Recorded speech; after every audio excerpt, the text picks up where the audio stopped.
هو الحبيب الذي ترجى شفاعته.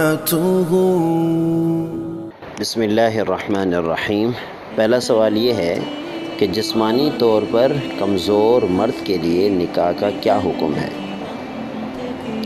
اگر کوئی مرد جسمانی طور پر کمزور ہے کیا اس کے لیے نکاح لازم ہے؟ ایسا مرد ساری زندگی گناہوں سے بچتا رہے، نیک اعمال کرتا رہے لیکن نکاح نہ کرے تو کیا وہ گناہ گار ہوگا؟ تو اس کا جواب یہ ہے کہ جو شخص جسمانی طور پر اتنا کمزور ہو کہ بیوی کے حقوق ادا نہیں کر سکتا، اسے چاہیے کہ کسی اچھے معالج سے علاج کرائے. اگر علاج سے بھی مایوسی ہو جائے تو ایسا شخص نکاح نہ کرنے کی وجہ سے گناہ گار نہیں ہوگا، بلکہ ایسے حالات کے اندر نکاح کرنا تو مکروہ تحریمی ہے. اور اگر کہیں رشتے کی بات چلتی ہے تو امانت کا تقاضا یہ ہے کہ اس عیب سے لڑکی والوں کو ضرور آگاہ کرے. اگر آگاہ نہیں کرے گا تو یہ دھوکہ دہی ہوگی، اور حدیث پاک میں رسول اللہ صلی اللہ علیہ وسلم نے اس دھوکہ دہی سے منع کیا ہے.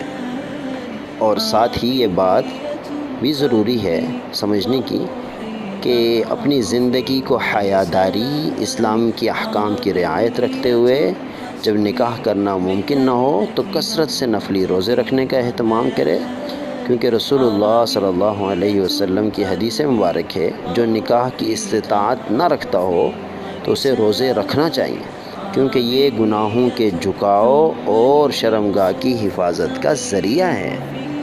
دوسرا سوال یہ ہے کہ شادی کے لیے والدین کو مجبور کرنا کیسا ہے؟ دیکھیں، والدین کا اولاد پر بڑا حق ہوتا ہے. والدین کی اطاعت، ان کی بات ماننے میں ہی خیر ہے. شریعت میں والدین کو اف تک کہنے کی ممانعت ہے. چہ جائے کہ ہم کوئی ان سے سخت جملہ کہیں، ناراضگی کا اظہار کریں.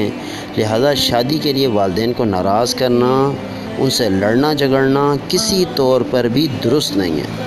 البتہ آپ ان کے ادب کا لحاظ رکھتے ہوئے مناسب انداز میں ان سے شادی کی بات کریں.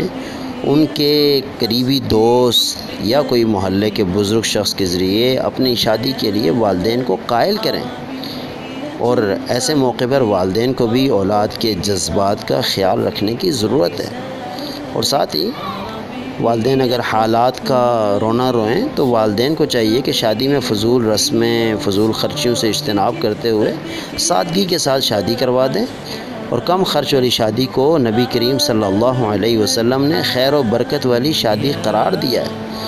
اور اولاد کو بھی یہ بات ذہن میں رکھنے کی ضرورت ہے کہ قرآن نے جو خوبصورت پیراہن باندھا ہے وَقَضَىٰ رَبُّكَ أَلَّا تَعْبُدُوا إِلَّا إِيَّاهُ وَبِالْوَالِدَيْنِ إِحْسَانًا إِمَّا يَبْلُغَنَّ عِندَكَ الْكِبَرَ، کہ اللہ نے جب اپنے حقوق کی بات کی تو بس اتنی سی بات کی کہ میرے سوا کسی کی عبادت نہ کرو. اور جب بات والدین کی آئی تو تفصیل سے ذکر کیا کہ والدین کے ساتھ احسان کا معاملہ کرو، دونوں میں سے کوئی بوڑھا ہو چکا ہو اس کا خوب خیال رکھو، یہ والدین تمہاری جنت ہیں، ان کے سامنے اف تک نہ کہو، انہیں جھڑکو نہیں، ان کے ساتھ نرمی سے ادب سے بات کرو. خود رسول اللہ صلی اللہ علیہ وسلم سے کسی نے پوچھا کہ اللہ کے رسول سب سے محبوب عمل کیا ہے؟ تو اللہ کے رسول نے فرمایا نماز. پھر دریافت کیا اللہ کے رسول اس کے بعد؟ تو اللہ کے رسول نے فرمایا والدین کے ساتھ اچھا سلوک کرنا. تو ایسے مواقع پر ہمارے نوجوانوں کو رسول اللہ صلی اللہ علیہ وسلم کی تعلیمات کو مد نظر رکھتے ہوئے والدین کے ساتھ ادب و احترام کے رشتے کو ملحوظ رکھ کر اپنے رشتے کی بات کرنی چاہیے. تیسرا سوال یہ ہے کہ جس لڑکی سے نکاح کا ارادہ ہو، منگنی کی بات چل رہی ہو، کیا اس سے ملاقات کی ڈیمانڈ کرنا، اسے دیکھنا کیسا ہے شریعت میں؟ تو اس کا جواب یہ ہے کہ جس جگہ پر نکاح کا پختہ ارادہ ہو تو نکاح کے تمام جو قوائف تھے، جو خاندانی طور پر طے ہونے تھے، ان سے دل مطمئن ہو چکا ہے تو پھر لڑکی کو ایک نظر دیکھنے کی اجازت ہے. حدیث شریف میں اس دیکھنے کو شادی کے بعد محبت کا سبب بتایا گیا ہے، لیکن یہ دیکھنا شرعاً ضروری نہیں ہے. صرف گھر کی خواتین دیکھ لیں تو یہ بھی کافی ہے. اور آج کل تصاویر کا بڑا رولا ہے کہ تصویر دیکھی جائے، تصویر بھیج دیں، واٹس ایپ کر دیں. تو تصویر کی شریعت میں کوئی حیثیت بھی نہیں ہے اور اس بات کی اجازت نہیں ہے. البتہ 3 باتوں کا لحاظ رکھا جائے۔ لڑکی کو دیکھنے کی غرض، دیکھنے کی خواہش پوری کرنا نہیں ہے، بلکہ نکاح کی سنت کی تکمیل مقصود ہے۔ ایک ہی مرتبہ دیکھ لیا جائے، بار بار دیکھنا، تنہائی میں ملاقات کرنا، فون پہ رابطے کرنا شرعاً اجازت نہیں ہے نکاح سے قبل۔ اور بہتر اور آخری بات یہ ہے کہ لڑکی کے کسی محرم کی موجودگی میں لڑکی کو دیکھا جائے، اور یہی شریعت کا تقاضا ہے اور منشا ہے، اور محبت کا مستقبل کا سبب بھی بنے گا۔ چوتھا سوال یہ ہے کہ چھپ کر نکاح کرنا، کورٹ میرج کرنا، 2 گواہوں کی موجودگی میں نکاح رچا لینا کیسا ہے؟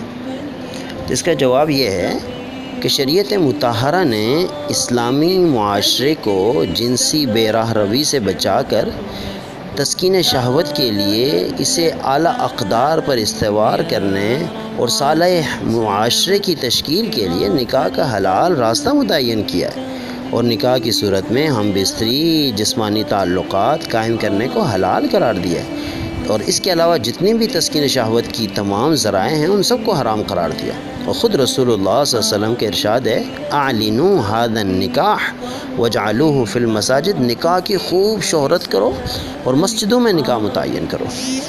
اگر نکاح چھپ کر ہوگا تو اس سے بہت ساری شرعی اور معاشرتی برائیاں جنم دیں گی، جیسے ہم بستری کے نتیجے میں حمل ٹھہرے گا اور پھر بعد میں اس کو ضائع کرنے کے مسائل ہوں گے۔